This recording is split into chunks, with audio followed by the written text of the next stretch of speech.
esse tema é importante, nós devemos falar sobre ele, né? Muitas pessoas não conseguiram se inscrever. Foi uma surpresa para nós. Quando nós lançamos a ideia, pensávamos, ok, tem 100 lugares aqui na FATEB, né? Se vierem 50 pessoas, já será um sucesso, né? De demanda atendida. Mas realmente foi uma surpresa. E surpresa, inclusive, que não só da nossa região de Curitiba. Tem pessoas de outros estados que vieram aqui, nosso muito, muito bem-vindo, que Deus veio do Rio de Janeiro, alguém veio de Santa Catarina, me sinalizaram que vieram pessoas de Minas Gerais, não sei se estão presentes. Ok, muito bem-vindos, queridos. De São Paulo tem alguém? Parece que tinha alguém inscrito de lá também, talvez não tenha chegado ainda. Mas isso, de alguma forma, nos estimula, né, a trazermos temas sobre saúde pastoral. A ideia, na verdade, é falar sobre saúde, né? E a gente vai começar com o suicídio, justamente, né? Uma questão tão difícil de encarar, parece tão longe da nossa realidade, ou tão perto, né? Dependendo, mas é que surgiram várias demandas para a Irene do Brasil esse ano, porque nós fazemos parte de um grupo de associados, de profissionais cristãos que trabalham em favor da saúde da família, do desenvolvimento e fortalecimento da família. E, por conta disso, algumas situações que viveram o suicídio vieram até nós com uma demanda para ajuda, para intervenção, e a gente foi percebendo que seria importante falar sobre isso. E abrindo um pouco mais sobre o sofrimento como um todo, porque o suicídio parece que já é o final dessa dor toda, né, que não se aguenta mais, e muitos outros pastores com adoecimento, e partindo de pesquisas que estão sendo feitas, não só lá fora, mas aqui também na nossa realidade brasileira, isso vai nos abrindo essa possibilidade de que a gente tem que colocar esse assunto à mesa e falar sobre isso. Porque sempre é muito fácil a gente culpabilizar uma pessoa só ou uma família só. No caso, aquele que está na linha de frente, né? Procurando erros, defeitos, lacunas, e etc, etc, etc. E pouco se abre para uma percepção mais ampla e perceber que o sistema como um todo deve ser verificado, talvez com uns detalhes a mais, outros ângulos, e a gente pretende abordar alguma coisa nesse sentido também. Mas eu quero iniciar aqui o acompanhamento que temos feito ao longo de 2016, Clarice inclusive, mas pelo Ministério de Irene, de algumas comunidades cristãs que entraram em contato conosco com o fato de terem tido trágicas experiências de suicídio dos seus líderes. Só no ano de 2016 tivemos a notificação de 4 suicídios de pastores aqui no Brasil. Em 2015, mais algum tanto. Então, isso mostra a relevância um pouco de falarmos desse tema aí. E eu quero fazer algumas reflexões iniciais sobre o tema, e vocês depois vão ter um aprofundamento disso com a professora Lísia, Clarice. E uma das dados que nós temos, não temos tantos dados de pesquisa sobre suicídio no Brasil, mas fora do Brasil, há um instituto, talvez conhecido de muitos, chamado Instituto Francis Schaeffer, diz que cerca de 70% dos pastores luta constantemente contra a depressão. Esse é um dado muito forte. E talvez Luciene, que tem um ministério direto de cuidado do pastor, o Ministério Rever, pode talvez fazer uma estatística aí um dia bem brasileira para ver se os dados brasileiros se aproximam disso, né? Mas a gente vê também infelizmente, muito sofrimento nessa área. 71% se dizem esgotados, 80% acham que o ministério afeta negativamente as suas famílias. E um dado também muito importante, mais de 70% dizem que não tem um amigo próximo. Não tem alguém que possam caminhar juntos. Né? E as causas mais comuns que levam ao suicídio têm sido principalmente essas três: a depressão, a falta de amigos e um esgotamento físico e emocional que tem levado pessoas a desistirem da própria vida. Uma primeira pergunta que nós podemos nos fazer é: por que pastores se deprimem?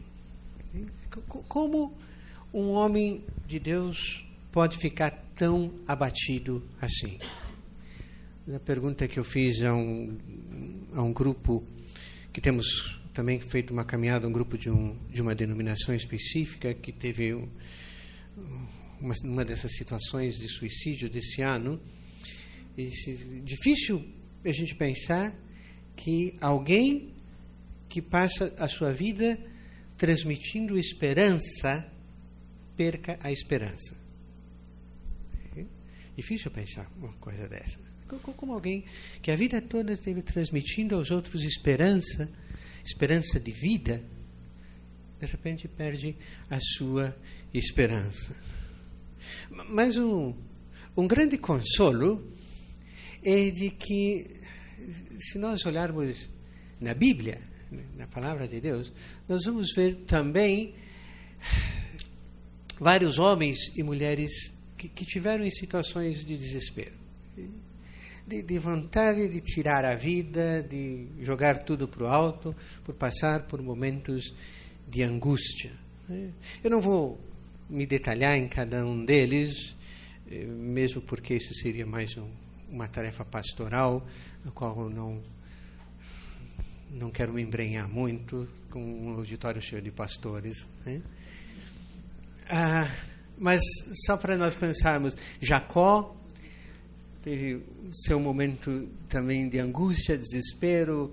Jó, quando quis tirar a vida, disse, na verdade não quis tirar a vida, ele disse, melhor era ter sido abortado do que passar por toda essa situação de desespero. A Rebeca, quando estava grávida, ela ficou tão angustiada que ela disse, Deus tira essa minha vida.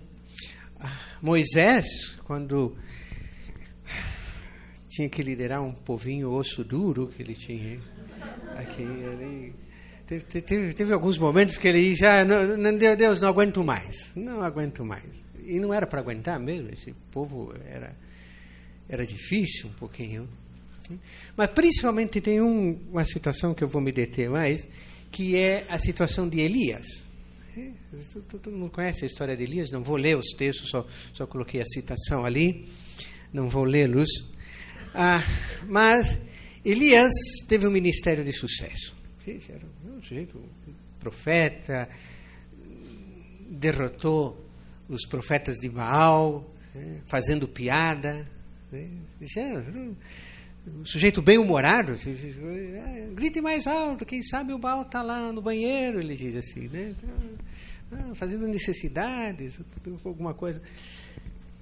E ele era um sujeito que você vê com um ministério de sucesso, bem-humorado, tinha um vigor físico, não tinha problemas físicos. Diz que ele corre ao lado do carro de Acabe, e corre muito. Era um atleta. Isso, e um carro puxado a cavalo. Acho que não daria para a gente correr assim, né, pastor Vargas? Eu não aguentaria, pelo menos. O sujeito, você pode dizer, não, o sujeito tinha problema físico. Não, ele não tinha problema físico, não tinha problema do ministério dele, mas tem uma ameaça real. Uma mulherzinha terrível que quer tirar a vida dele. E ameaça. Manda matar esse sujeito. Manda matar esse sujeito. E aí ele começa a ficar preocupado com a própria vida. Começa a se preocupar e, puxa, o que vai ser de mim? E ao invés de ele buscar um apoio de alguém, ele se isola. Ele vai para o fundo de uma caverna. Ele não busca um amigo, alguém que o apoie. Ele vai lá para o fundo de uma caverna e diz: eu estou sozinho. Não tem mais ninguém junto comigo. Coitado de mim, começa a se lamuriar. E aí ele desiste. Eu não quero mais viver. Desiste da própria vida. O medo dele perder a vida, paradoxalmente, faz ele perder o sentido da vida. E ele perde a noção da promessa. A visão da promessa fica deixada de lado. Então, muitas dessas ameaças reais se interpõem também hoje na vida cotidiana, podem ser espécies de gatilhos para desencadear essa falta de esperança pela vida, falta de sentido pela própria vida, né? Por exemplo, de uma falência financeira, um descontrole financeiro. Vivemos numa sociedade infestada pelo mosquito do consumismo, que nos pica constantemente, né? E quer nos seduzir a chegar ao padrão de satisfação. E o padrão de satisfação do consumismo é um pouco mais. Sempre um pouco mais. Um pouquinho mais.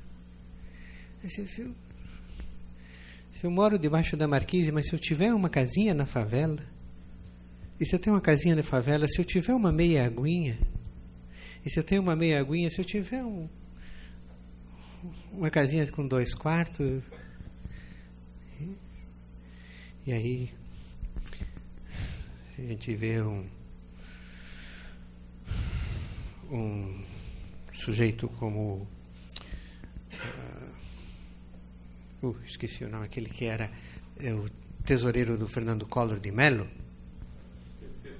o PC Farias, que se alguém já foi a Maceió, vai ver qual era a casa de PC Farias. Era uma mansão que dava um quarteirão inteiro. E ele queria um pouquinho mais. Sempre um pouquinho mais. Esse é o nosso nível. Também a perda de uma pessoa amada, às vezes, faz com que se perca o sentido da vida. Especialmente quando se perde um filho. Eu vejo também muitas mães hoje que dizem: meu filho é tudo para mim. E quando o filho é tudo, eu penso: coitado do marido. Não tem mais espaço para esse marido. O seu filho é tudo, não tem mais espaço para o marido. E talvez não tenha nem espaço para Deus. O seu filho é tudo. E aí esse filho morre de uma forma trágica. Se perde o sentido da vida. O término de um relacionamento amoroso, um divórcio. Tivemos um caso de suicídio de um pastor esse ano, causado por um divórcio. O sujeito não suportou a ideia de que a esposa não o suportou. Hoje há muitas demandas de sucesso profissional. Precisa-se ser o melhor em muitas áreas. Não basta você exercer a profissão, você tem que ser o top. Se perde o emprego, as pessoas que tiram a vida pela falta do emprego, e também pelo abandono social, falta de amigos, gente com quem dividir os pesos, as cargas.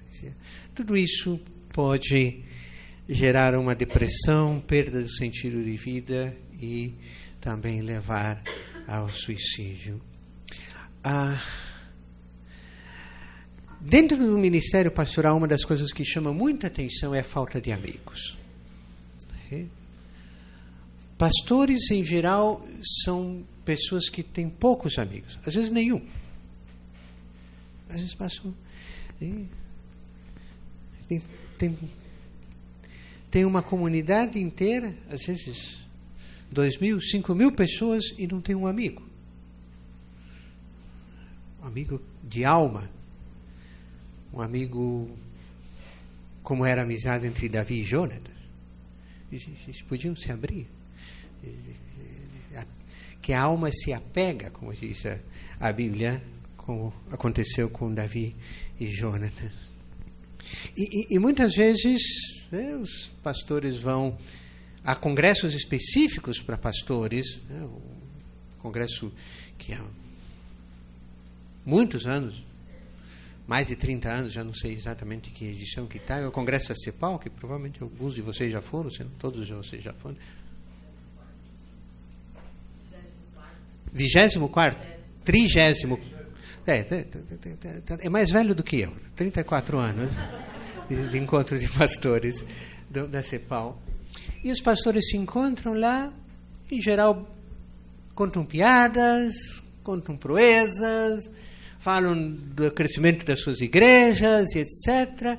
Há um certo climazinho de competição, né? Nesse, pois é, a minha igreja cresceu tanto, não cresceu tanto. E por quê? Porque a gente, de novo, não pode falar de fracasso. Fracasso é um termo proibidíssimo na nossa sociedade. E isso faz com que não se tenham amizades. Agora, na conversa íntima dos consultórios, e aí quem trabalha com consultórios, Clarice, minha esposa, eu e talvez mais alguns outros, eles sabem, né? Houve muitas dessas histórias de sofrimento, do pesar. Isso não aparece aparece na conversa íntima, da solidão que se tem nessa caminhada, de estar se sentindo desamparado. Não vou me deter nisso aqui, que depois provavelmente a Clarice e a professora Liz vão falar bastante, mas há hoje uma demanda a que pastores se tornem grandes executivos. E como resultado disso se oferecem resultados numéricos. Essa é a essência da sociedade do capital. Não interessam outros resultados que não números, que se possa contabilizar. Quantas pessoas tiveram o relatório, até a escola dominical, né, tem um relatório lá de quantas pessoas frequentaram. E se diminui, esse professor não é tão bom. Precisa melhorar. Não se avalia quantas pessoas estão vivendo com a vida harmoniosa, são um bom testemunho, né? Tem uma vida íntegra. Não importa, pode ter uma igreja cheia de deputados, né? Com a vida menos íntegra do que o antigo bandido Escadinha. Mas se tiver todos eles na mesma igreja, é uma bênção. Eu acho que é maldição, mas tudo bem. Então, essa cobrança também faz com que as pessoas não possam falar das suas dificuldades, da sua falta de amigos. E aí cria-se uma relação circular, e eu digo desse falso significado de sucesso. a comunidade cobra, de uma certa maneira, isso. O pastor, de outra forma, se sujeita a isso e fecha o círculo, que se torna destrutivo para a vida pastoral. É aquela figura daquele pastor que é um cuidador, um pai, está escassa. Que vê a sua comunidade como uma família onde ele exerce o seu dom de expor a palavra, aconselhar os que sofrem, cuidar das viúvas. Os pastores têm estratégias, têm planos de crescimento, têm metodologias. Toda essa linguagem, tem uma linguagem toda do mundo empresarial aí. E eu vejo que realmente, então, acaba havendo uma crise entre o chamado pastoral e essas exigências do mercado religioso institucional. Há um mercado institucional que exige certas coisas.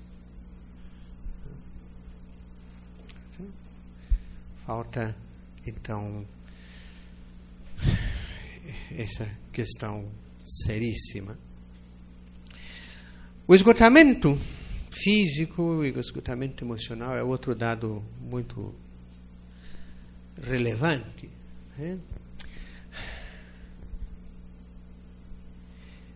A Bíblia nos fala que o trabalho e o descanso marcam um ritmo vital. 6 dias trabalharás, no 7º descansarás. Essa é a forma como Deus planejou a máquina humana. Trabalho e descanso são complementares. Não pode haver um sem o outro. Cada dia mais a nossa sociedade ocidental pensa que é melhor 6 dias descansarás e 1 trabalhará. Também não é certo.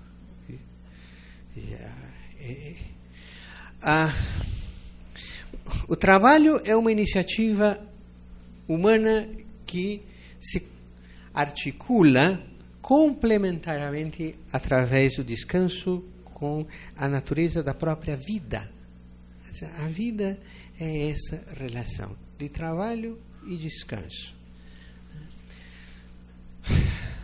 Quando um homem descansa, ele não está interrompendo a sua tarefa vital. Alguns pensam, vou descansar para parar tudo. Não, quando o homem descansa, está significando a sua tarefa vital.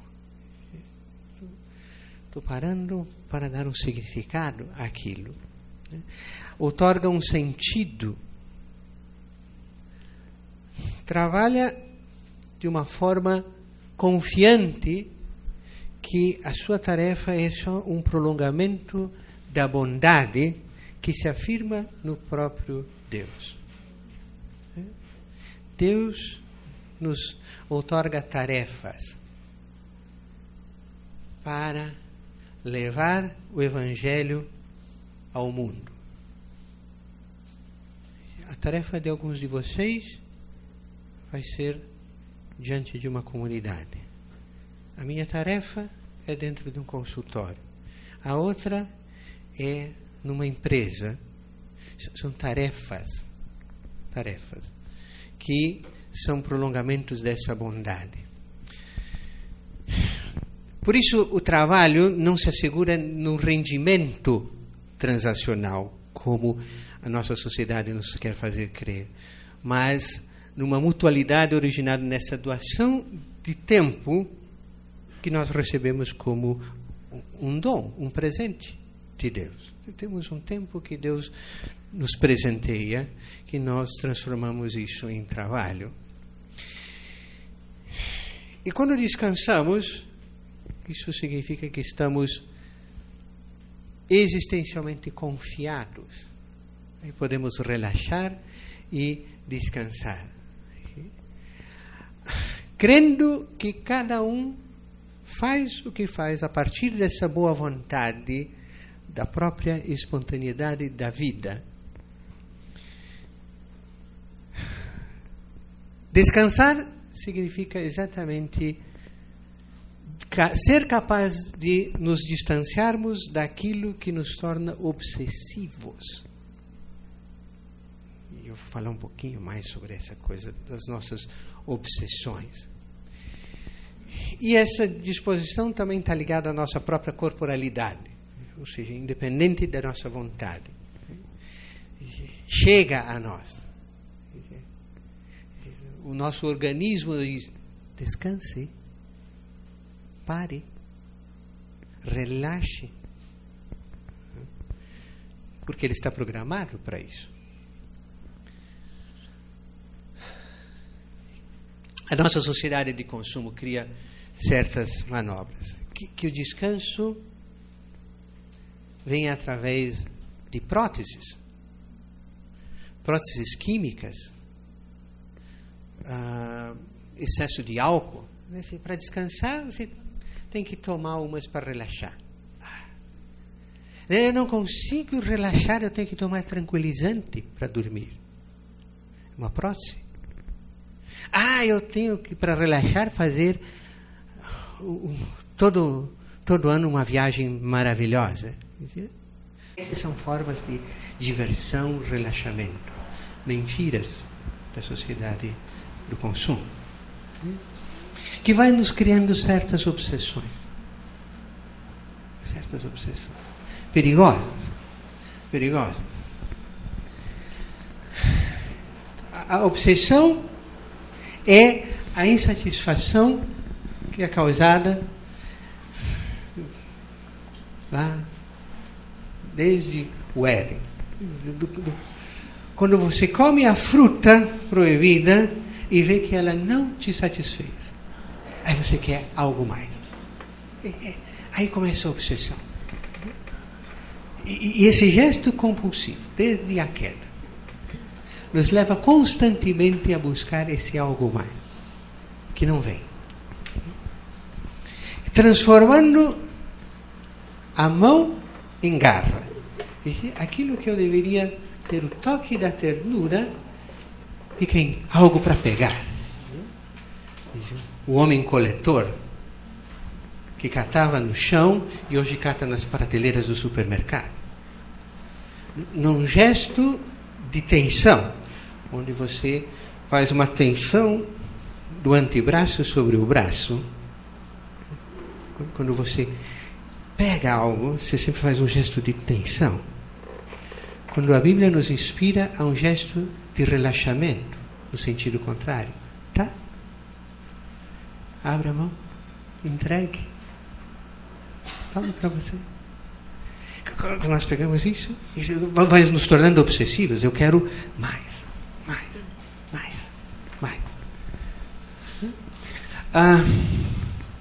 E essa obsessão vai despertando fantasias de controle. Eu tenho que controlar a mim mesmo, eu quero controlar os outros, eu quero controlar a realidade, eu quero controlar o meio, eu quero controlar a vida.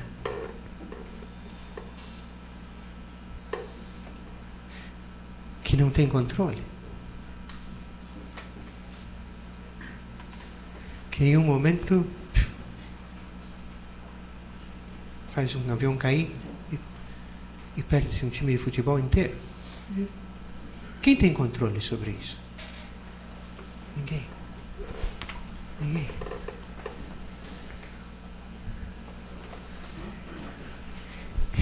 E aí vamos, nossas obsessões, vamos vendo que não temos controle sobre a morte e que isso nos gera medo. E aí, quanto mais medo, mais uma postura de controle, que se torna militar. Preciso controlar todas as minhas fronteiras. Não posso deixar passar nada. Preciso controlar o meu trabalho. Preciso controlar as demandas da igreja. Preciso controlar. E a obsessão aumenta. As próprias imagens que esse medo da morte evoca são provocadas, essas imagens da caveira, essas coisas assim, são provocadas pela perda desse controle dos nossos, entre aspas, bens. Bens no sentido geral. Vem uma desolação porque não tem nada para controlar. E eu tenho que abrir mão, e diante da morte só tenho que partir. A não ser quando eu crio uma fantasia tão obsessiva que eu controlo a minha morte. E eu me digo, agora é o meu momento. O resultado dessa obsessão. Eu não vou deixar a morte me surpreender. Eu vou me antecipar a ela. E tiro a própria vida. Numa fantasia obsessiva de controle contínuo.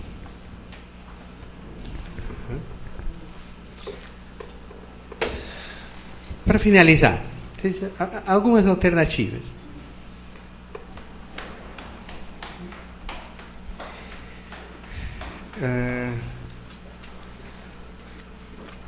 Que os pastores podem fazer. Em primeiro lugar, eu creio que é muito importante encontrar um amigo que o aceite como é, com as suas bobagens, com os seus defeitos, com quem se possa jogar conversa fora, sem precisar explicar motivos. Jogar conversa fora. Tão difícil, né? Eu não tenho tempo para jogar conversa fora, muitos me dizem. Você tem tempo para quê? Para que se tem tempo? Preciso evangelizar 7 bilhões de pessoas no planeta. Controle obsessivo. Controle obsessivo.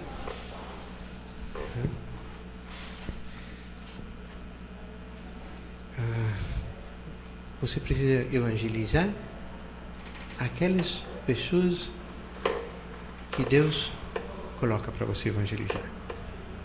E Ele vai pôr no teu caminho.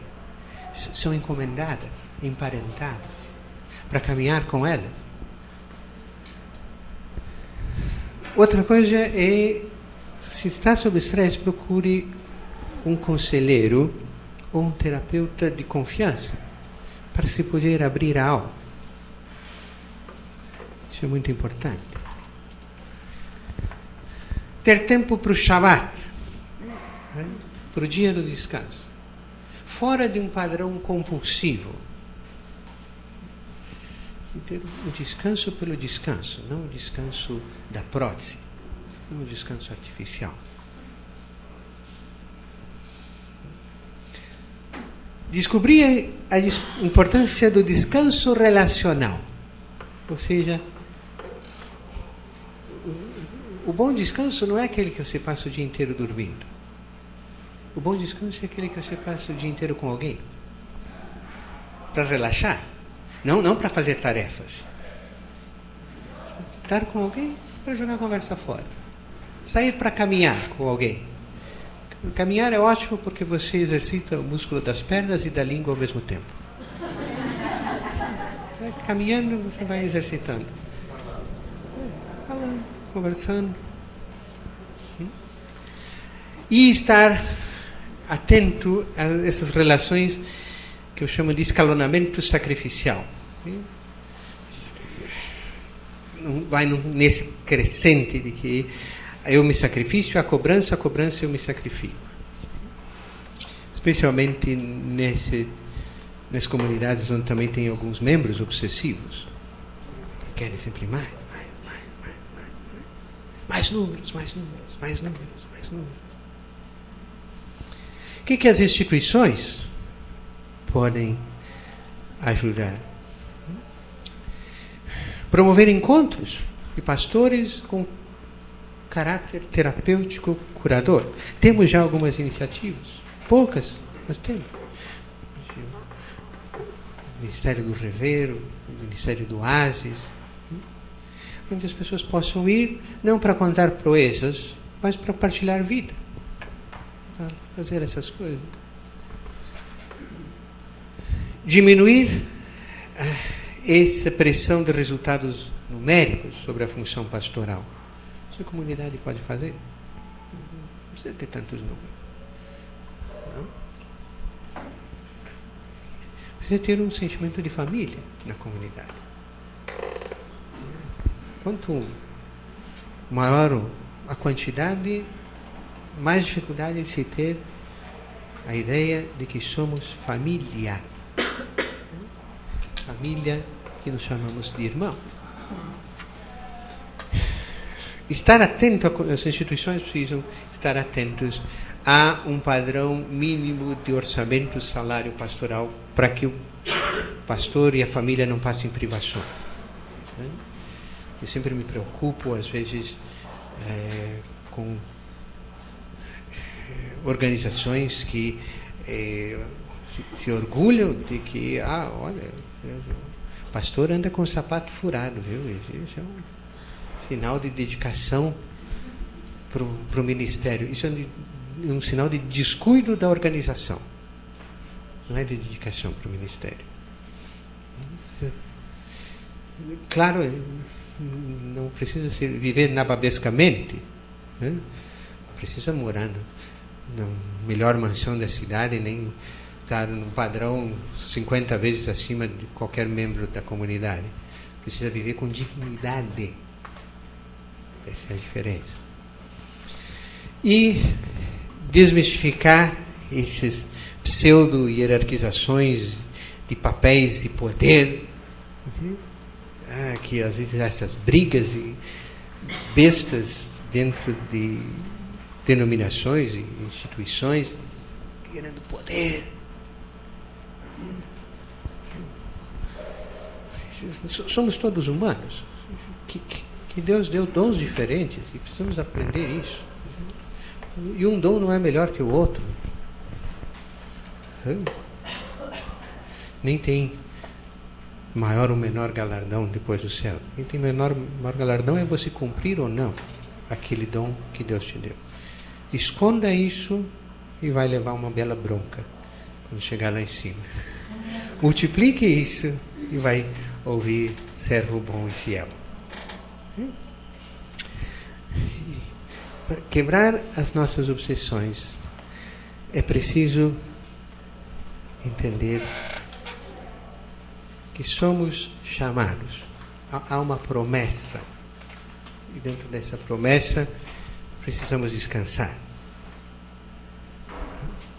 Como Abraão, que teve que esperar 70, 80 anos para se cumprir uma promessa. Nossas obsessões não deixam a gente esperar 70 horas. Relaxa. Se Deus te prometeu num chamado, venha, vou te fazer cuidador de ovelhas, descansa na promessa. Amém?